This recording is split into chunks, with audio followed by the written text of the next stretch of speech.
전반적으로 이제 이번에 독일에 가서 그, 그 히든 챔피언 새 회사, 그 다음에 대기업으로 지멘스, 그 다음에 이제 연구기관으로 그 LMU라는 대학, 그리고 막스 플랑크 인스티튜트라는 연구소, 이렇게 6군데를 갔는데, 그 중점을 두고 본 게 이제 독일에서의 그 히든 챔피언 강소기업들에 대한 거였고요. 대기업까지 합해서 이제 기업 네 곳을 보고 난 느낌이, 아, 독일이 히든 챔피언이 정말 강하구나. 그 다음 또 제조업이 엄청나게 강하구나. 우리나라 제조업 잘한다고 하지만 우리나라가 잘하는 분야는 그 대량 생산 기술인 것 같아요. 고품질의 대량 생산 쪽으로는 잘하는데, 지금 제가 보고 온 데들을 보니까 주문형 생산이에요. 대량 생산이 아니라. 그래서 예를 들면 저기 기어박스라고 해서 엔진과, 배 같으면 엔진과 프로펠러를 연결해주는 부분, 그걸 기어박스라고 하세요.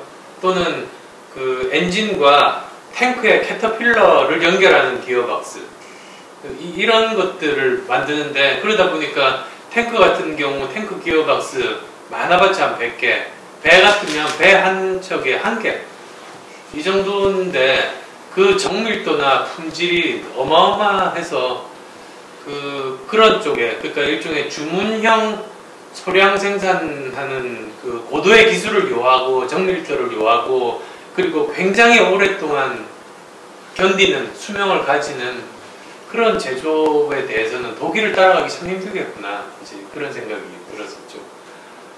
그리고 이제 또 한편으로 그 대기업에, 여기 보면은 이제 나오던데, 마침 제가 갔던 데들이 그 다음 주에 메르켈 수상이 다 방문하기로 된 회사들을 갔어요. 그래서 참 제가 운이 좋았는데, 그 지멘스의 그 공장, 그 다음에 또 제가 갔던 데 중에서 그 쿠카 로보틱스라고, KUKA 로보틱스, 그 회사 두 군데를 이제 수상이 월요일 날 갔더라고요. 이번 주 월요일 날. 그러니까 그저께이네요. 그러니까 이제 거기 가보니까 수상 온다고 막 페인트 칠하고 막 난리던데, 거기 사람들도. 그러면서 굉장히 참 기분 좋아하고 자랑스러워하고. 근데 어쨌든 독일 전체에서도 수상이 방문할 정도로 대표적인 데를 가서 그 짧은 시간 갔지만 성과가 굉장히 좋았다. 그 다음에 이제 그런 그 뭐라고 하나, 독일의 히든 챔피언하고, 그 다음에 그 독일의 수상이 다녀갔다고 하는 일종의, 여기 보면 그 독일에서는 그러더라고요. 인더스트리 4.0이라고 그래요. 그 아마 제조업 이렇게 굉장히 그 자동화되고 지능화된 제조업 공정을 가리키는 것 같은데요. 인더스트리 4.0이라고 하고, 여기 보면 파이낸셜 타임즈 같은 데서는 스마트 팩토리라고 이렇게도 부르는데, 그런 것들이 참 경쟁력이 대단하구나, 이제 그거를 느꼈고. 그리고 이제 그런 이제 경제 말고 이제 메르켈 총리 관련해서 이야기들을 많이 듣다 보니까 정치 분야에서도 느낀 게, 일단은 메르켈 총리가 총리 취임한 게 그 저기 2005년이에요. 그러니까 올해가 이제 만 10년 되는 해인데, 지금도 독일 사람들 말로는 자기들 지지율 조사해 보면 70% 정도 나온다고. 그리고 굉장히 좋아해요. 그리고 정치인으로서는 드물게 60세 생일을 전 국민이 축하해주고, 지금까지 독일에서 그런 적이 한 번도 없었다네요. 근데 수상이 60세 생일 맞았다고 다들 축하해주고, 어떤 사람은 그 말까지 하더라고요. 아, 저기 우리 수상은 임기가 없어서 다행이다, 그런 말도 해요. 계속했으면 좋겠다, 아마 그런 뜻인 것 같은데. 그래서 참 국민의 사랑을 받는 정치 지도자가 참 부럽다, 있는 것들이 부럽다. 그거는 어떻게 보면 정치인도 노력해야 되고, 사실은 뭐 전체적인 문화나 또 유권자 국민들까지 함께 만들어가는 거거든요. 그 만들어진 결과가 아닌가 싶어요. 어떤 분들은 그게 그 내각 책임제의 장점이라고 하는데, 꼭 그런 건 아닌 게, 내각 책임제하는 대표적인 나라가 독일과 일본인데, 독일은 지금까지 내각 책임제 시작한 이래로 메르켈이 8번째 수상이에요. 그러니까 우리나라 대통령보다 숫자가 더 적잖아요. 다들 오래 했고. 근데 같은 기간에 일본은 거의 10배 정도? 수십 분의 수상이 있었잖아요. 계속 많이 바뀌고. 그래서 꼭 그게 그 제도의 문제만으로 국한해서 이야기할 수는 없고, 어떤 뭐 존경받는 그 정치 지도자가 있다는 거는 그 어쩌면 함께 만들어가는 거 아닌가. 정치 지도자와 그 사회의 문화와 제도와 그리고 국민들까지 다 함께 만들어가는 것 같아요. 그러니까 제도는 한 부분이지 그걸로 모든 게 설명은 안 되는 것 같고요. 그다음 메르켈 관련해서 또 하나 인상 깊었던 게 그 막스 플랑크 연구소의 그 소장을 만났는데 그 사람이 하는 일이 제가 그걸 안 가지고 왔다. 보고서가 있는데 그걸 6개월 동안 수많은 전문가들이 함께 보고서를 만든대요. 그걸 이제 수상한테 베를린 가서 직접 보고를 하고 그 보고가 끝나면 그 보고서를 수상이 직접 자기 손으로 전달을 받고 그걸 자기 품에 안고 사진을 찍어요. 막스 플랑크 연구소 그 내부에서 찾아보면 사진이 있어요. 그걸 매년 하는 거죠. 근데 그게 상징적인 의미가 있는 게 본인도 전문가니까 내가 내용 알 수 있다. 그리고 누구를 통하지 않고 내가 직접 당신들이 힘들여서 만든 이 보고서를 챙기어서 그 정책에 반영하겠다. 저는 그런 뜻 같아요. 그래서 직접 받고 품에 안고 사진 찍는 게 정말 국가적으로 중요한 보고서를 그렇게 하는 게 참 지도자로서 굉장히 좋은 모습, 그리고 이 지도자가 뭐를 중요하게 생각하는가를 나타내주는 굉장히 큰 상징이 아닌가 싶어요. 그래서 뭐 보고서는 비서통해서 뭐 받고 이런 게 오히려 이제는 시대에 뒤떨어진 거 아닌가 싶은 생각이 들었었어요. 그 다음에 이제 강론으로 이제 들어가면 이제 처음 이제 방문했던 데가 브레인 랩이라는 회사였어요. 근데 이제 브레인 랩은 뭐냐면 그 의학에서 이렇게 뇌의 종양이나 또는 어떤 뭐 상처 부위 같은 것들 치료하기 위해서는 굉장히 정교하게 거기를 제대로 표시를 하고 거기에 뭐 치료제나 뭘 집어넣어야 되는 그런 그 과정들이 있거든요. 그걸 이제 과정을 도와주는 소프트웨어만 전문으로 하고 있어요. 근데 이제 그 회사가 지금 25년 됐대요. 근데 이 창업자가 이제 만들 때 책을 먼저 냈어요. 자기 이제 관련한 책을 내고 그 책 인쇄를 받아가지고 창업을 한 거예요. 그러니까 다른데 무슨 자금 끌어들이고 그런 게 아니고 그런 게 좀 재밌었고요. 그리고 25년 지난 후까지 지금도 오너가 직접 경영을 하고 있고, 그리고 이제 사실 상장도 가능한데도 상장을 안 한대요. 그게 아마도 상장을 하게 되면 돈은 많이 벌 수 있을지는 몰라도 회사가 장기적인 목표를 가지고 가기가 더 힘들어지죠. 왜냐하면 주식시장에서 단기적으로 성과 내라고, 매분기마다 성과 내라고 주주들의 압력이 심한데 경영자가 주주들 무시하고 경영을 할 수는 없기 때문이에 그런 이유 때문에 회사를 장기적으로 성장시키고자 하는 마음에 그렇게 상장을 안 하고 지금도 하고 있다고 그러네요. 그래서 꽤 많은 히든 챔피언들이 그런 방식으로 운영을 하는 것 같아요. 그리고 정부 지원이 있냐고 물어봤더니 전혀 없대요. 그러니까 자기들 자체적으로, 그리고 대학하고 이제 협력해서 연구를 하지 정부에 무슨 기대거나 그런 건 전혀 없다. 근데 단지 이제 어려운 점이 뭐냐면 인력을 빼간대요. 근데 대기업에서 빼가는 게 아니고 정부에서 빼간대요. 뮌헨이 intellectual property, 저작권 관련해서 굉장히 어떤 공공기관들이 많대요. 그래서 특허청도, 그리고 독일의 특허청뿐만 아니라 EU 전체 특허 맡은 데도 거기 있대요. 그러다 보니 그 기술을 잘 이해하고 이런 사람들이 이제 특허 심사할 때 굉장히 많이 필요하기 때문에 그 자기들이 주는 월급보다 더 많은 돈을 주고 인력을 빼간답니다. 근데 그거를 참 굉장히 좀 힘들다. 근데 오히려 지금 자기들이 하는 일이 사람을 살리는 일이니까 뇌수술할 때 정말로 정확하게 그 부위를 집도를 하게 되고 사람을 살리는 일이니까 계속 약간 월급이 적어도 사람들이 있을 수 있게 한다. 그런 이야기들을 해요. 그리고 이제 여기서 보니까 소프트웨어만이 아니라 이 소프트웨어가 이제 보면은 여러 가지 기구들하고 같이 접목이 돼요. 그러니까는 뭐 CT 같은 것도 필요하고 뭐 여러 가지가 필요한데 그것까지 만들면 한 분야에 집중을 할 수 없잖아요. 그래서 자기들 소프트웨어 말고 필요한 하드웨어들은 전부 아웃소싱 한대요. 다른 데 다 이제 맡기고 어떤 경우에는 아예 대기업의 하드웨어를 사갖고 와가지고 거기다 자기들 일들을 하고 그런 식으로 한다 그러더라고요. 그게 이제 그렇게 하고요.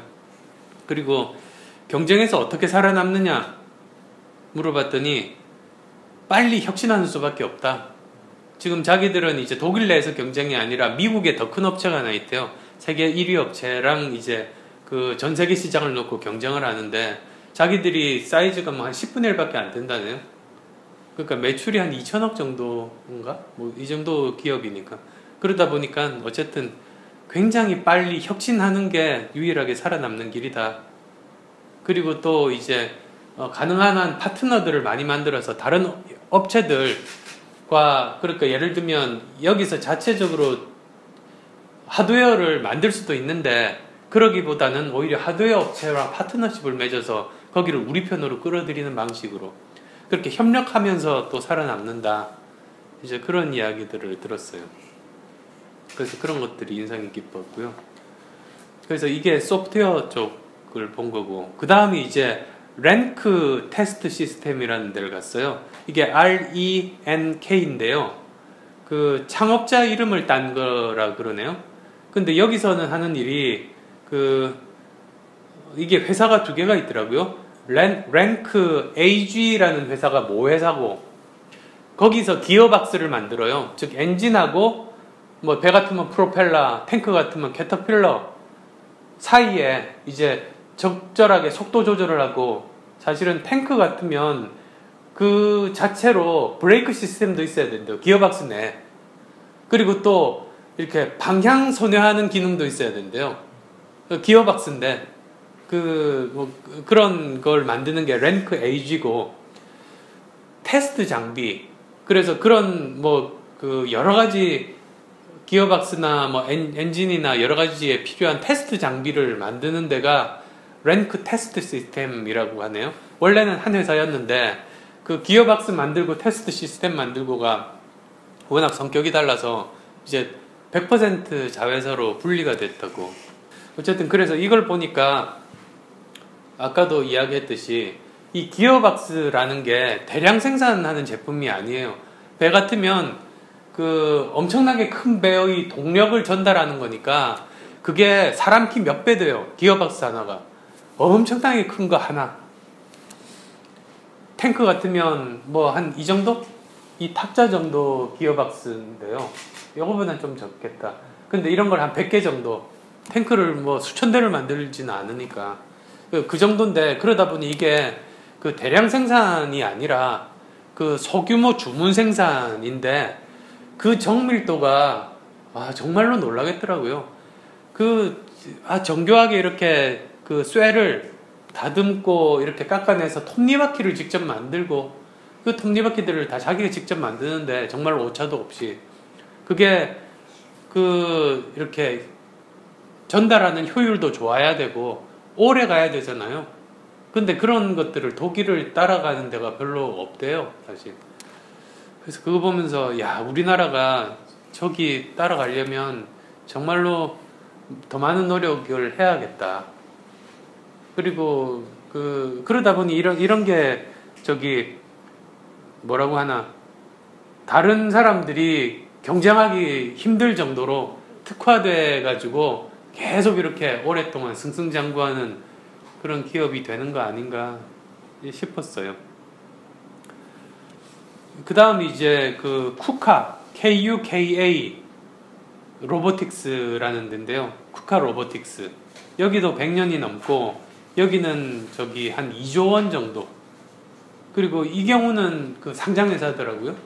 그래서 저기, 그런데 여기는 보니까 로봇을 주로 만들어요. 근데 예를 들면, 의료 장비에도 로봇이 필요하잖아요. 예를 들면 CT도 이렇게 혼자서 회전하고 사람 머리 속으로 들어가고, 그 다음에 환자가 누워있는 침대도 이렇게 올리거나 옆으로 기울거나 뭐 이런 것들이 사실은 로봇 시스템인데, 그 로봇 시스템을 제공을 해주죠. 그러면 그거 받은 로봇 가지고 그 의료 장비 회사에서 완성을 해요.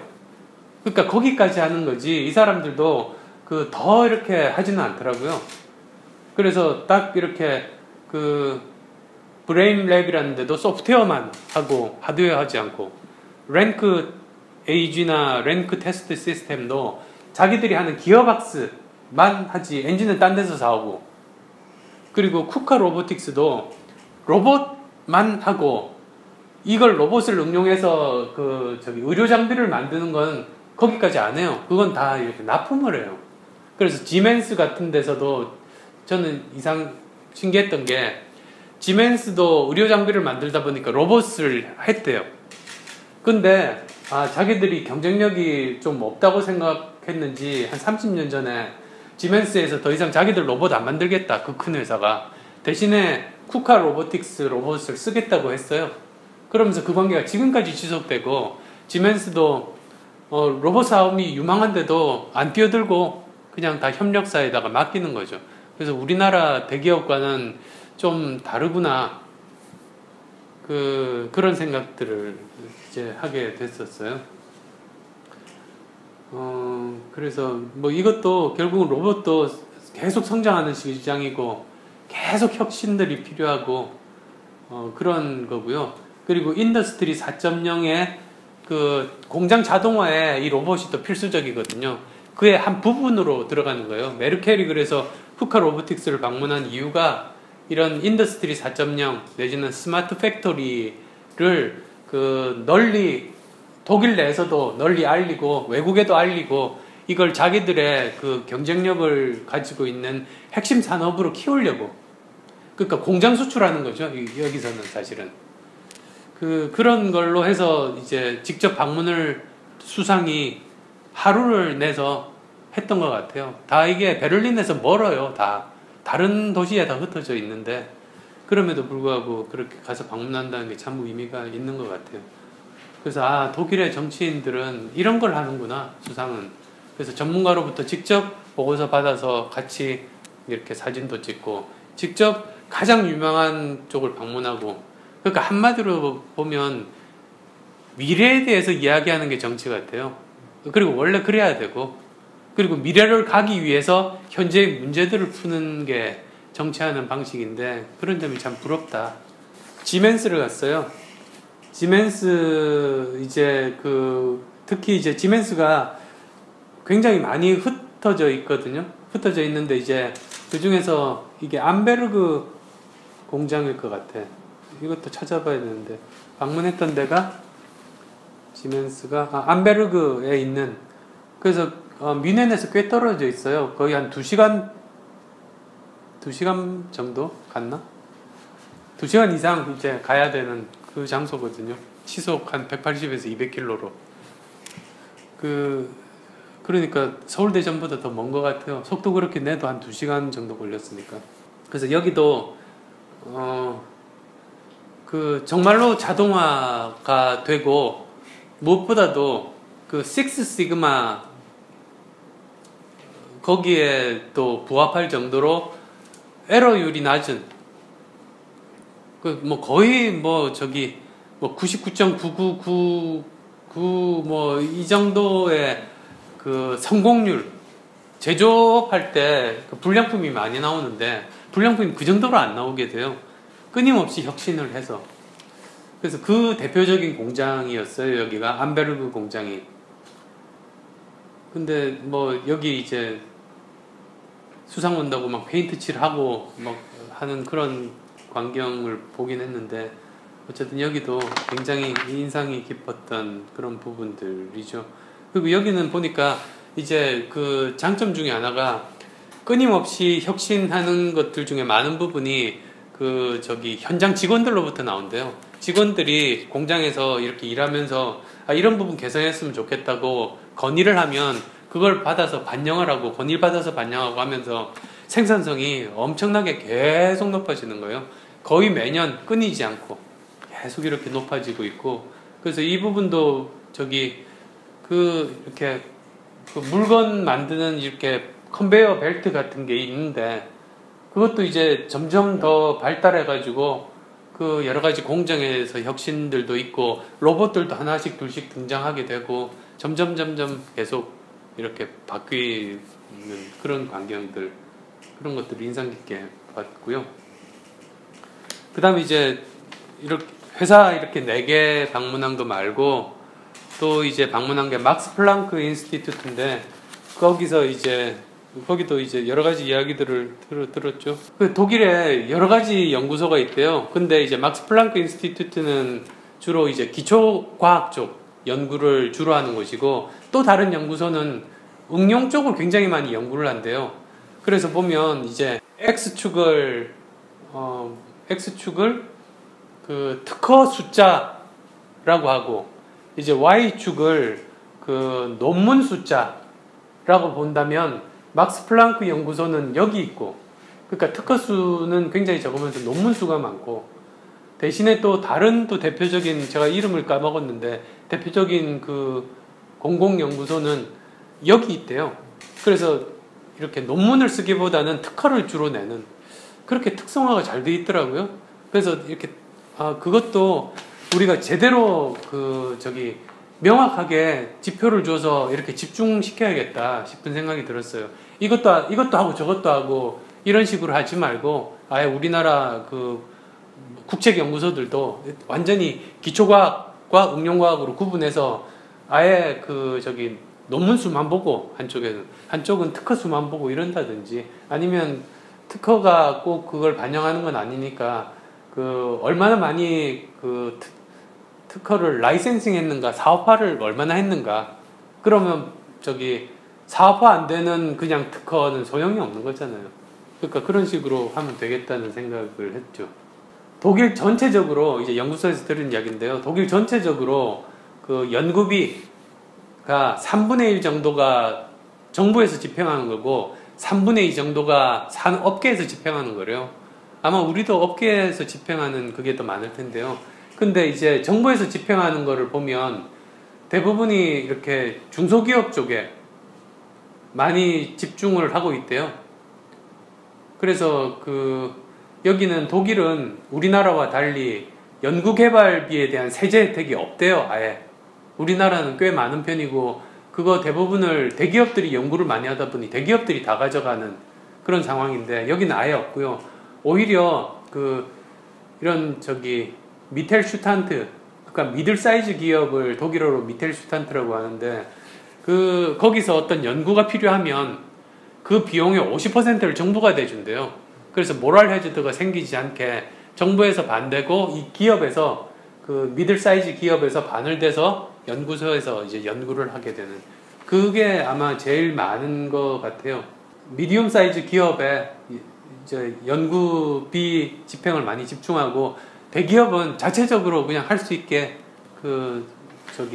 자유롭게 놔둔다는 그런 점들인 거죠. 그리고 이제 독일에서 이제 고민이 그거인 것 같아요.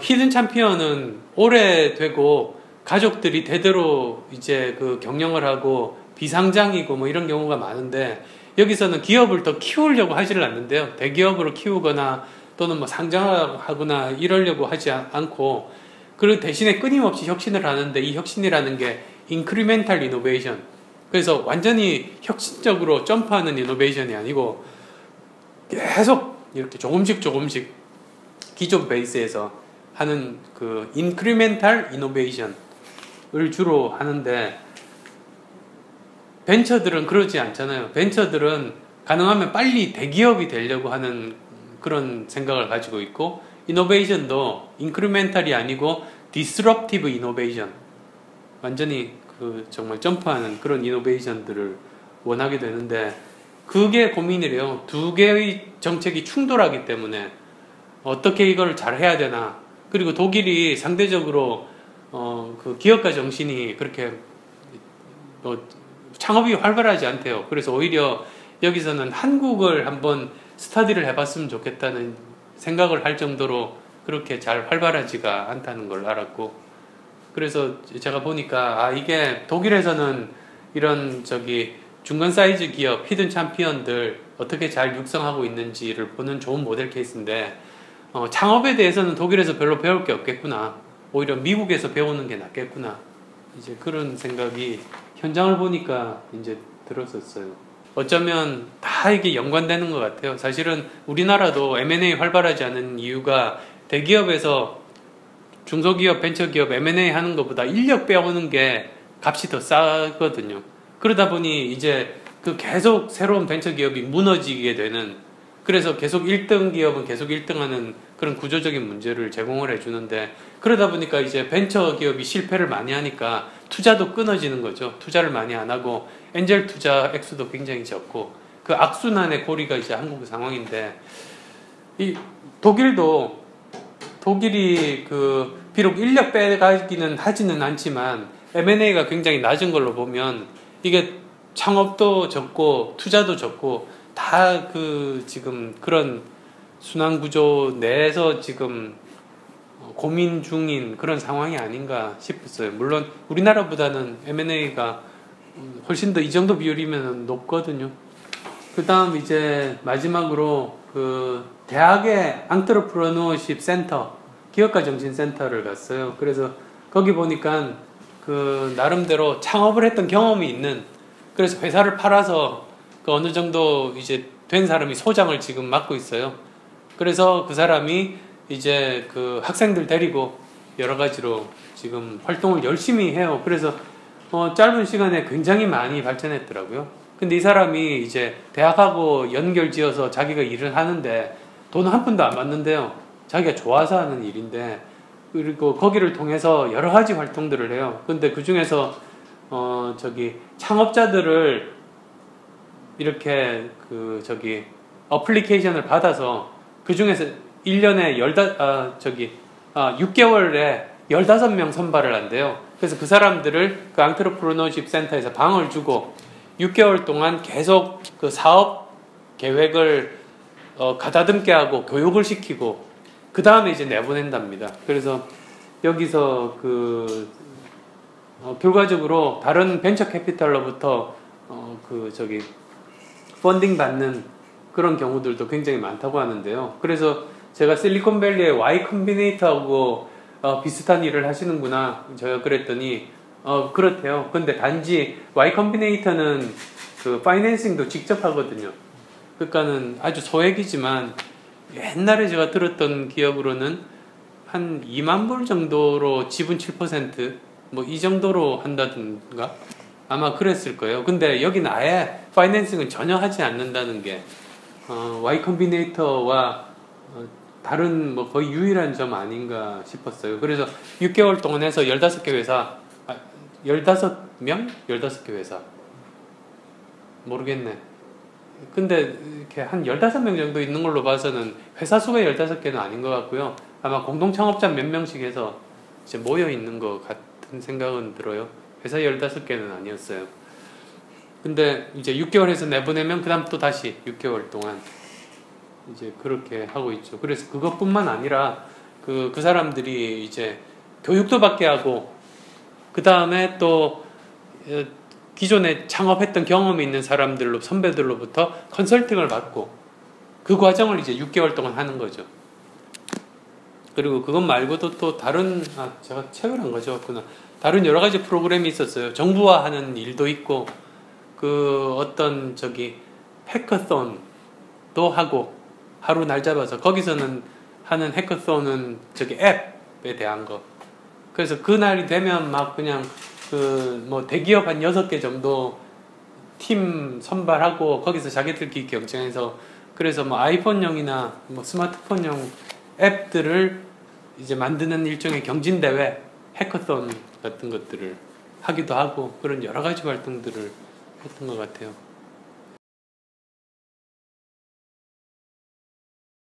이제 그냥 탁상 공론이 아니라 실제로 현장을 가서 우리가 그 배울 만한 모델 케이스들 이미 그 여러 가지 시행착오를 해서 그 경험이 축적된 선진국들 사례를 저는 저기 보는 게 굉장히 도움이 된다고 생각해요. 그래서도 이제 그 CES에 가서 전 세계 혁신 경쟁을 하는 그 현장, 일종의 전쟁터인데요. 거기를 보고 여러 가지 저기 많은 배움을 얻어서 왔고, 또 이번에 독일에 가서 독일의 가장 그 핵심적인 경쟁력이라고 할 수 있는 그 히든 챔피언이라는 강소기업과 그리고 제조업들을 직접 이렇게 현장을 보고 오게 됐는데요. 이런 것들을 바탕으로 그러면 우리나라는 어떻게 하는 것이 좋은가, 거기에 대해서 제가 생각한 해결책들 만들고, 그리고 그 해결책들을 실제로 구현하기 위한 정책들, 입법 활동들, 그걸로 다 이어지게 될 겁니다.